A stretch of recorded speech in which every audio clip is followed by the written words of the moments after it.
While the Assassin's Creed series has generally moved forward in its historical timeline from the Crusades to Renaissance Italy and Revolutionary America, the latest game steps back a generation to the golden age of pirates.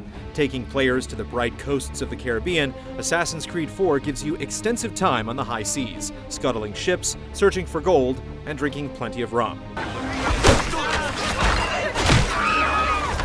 Black Flag follows the story of Edward Kenway, grandfather to Connor of Assassin's Creed 3. A pirate trained by assassins, this Welshman hasn't sworn allegiance to the Order and instead uses his skills to further his own ends. As you travel the high seas, you'll also cross paths with some of the more colorful scoundrels of the day, including Blackbeard, Charles Vane, and Calico Jack, even forming alliances with them to plunder a massive bounty of treasure.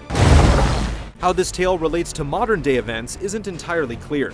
What we do know is that you seem to take the role of a nameless employee of Abstergo Entertainment, using advancements in the Animus to dig for further clues from Desmond's genetic past. A sub-campaign connects you to the modern world, but this time around, the focus seems to be squarely on the period setting. And that's perhaps for the best, as there's a massive amount of space to explore as you climb the rooftops of Kingston, Havana, and Nassau, and set sail across a wide stretch of the Caribbean.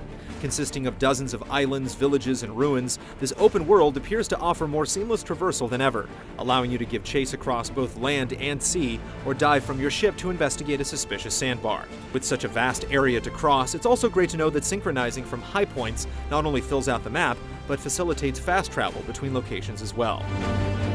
Scattered among the islands are a dozen forts to conquer, each offering varied challenges depending on the weather and time of day that you approach them. Making things a bit more complicated, patrolling ships will come to their defense if they're nearby.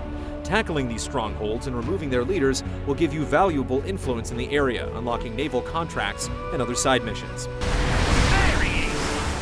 Just as Connor tracked and hunted game, Edward can search out and harpoon large sea creatures like sharks and whales, using their carcasses for essential upgrades.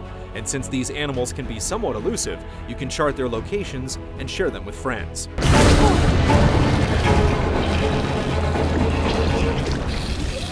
Once you gain access to a diving bell, you can even explore below the waves to search shipwrecks and caverns for sunken treasure.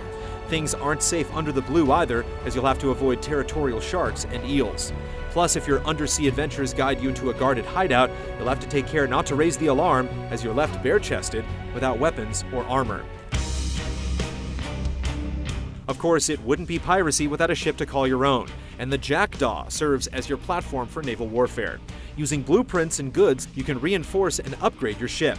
AI vessels make their way across the shipping lanes, with opposing factions engaging each other, and there are even pirate hunters who will chase you down as you gain infamy and your wanted level increases. Your weapons of war are more expansive than in Assassin's Creed 3, including powerful mortars and fire barrels to drop in the path of pursuers.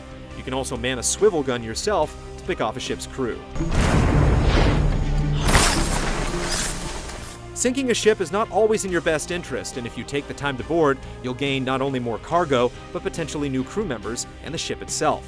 Where past games had you assign contracts to assassin recruits, you can now manage a fleet to bring back riches from abroad. You'll regularly lose crew to storms and battle, so it's a good idea to look for more able-bodied men idling in taverns or being held hostage by soldiers. We're outnumbered, mate! It's not the first time, Kenway! And it won't be the last! For all that's been said, there's even more to Assassin's Creed 4, including more emphasis on stealth, gorgeous technical improvements in next-gen versions, and the return of hide-and-seek style multiplayer. We don't expect Ubisoft's flow of information to slow down anytime soon, so keep an eye on GT for the latest updates leading up to the game's release on October 29th.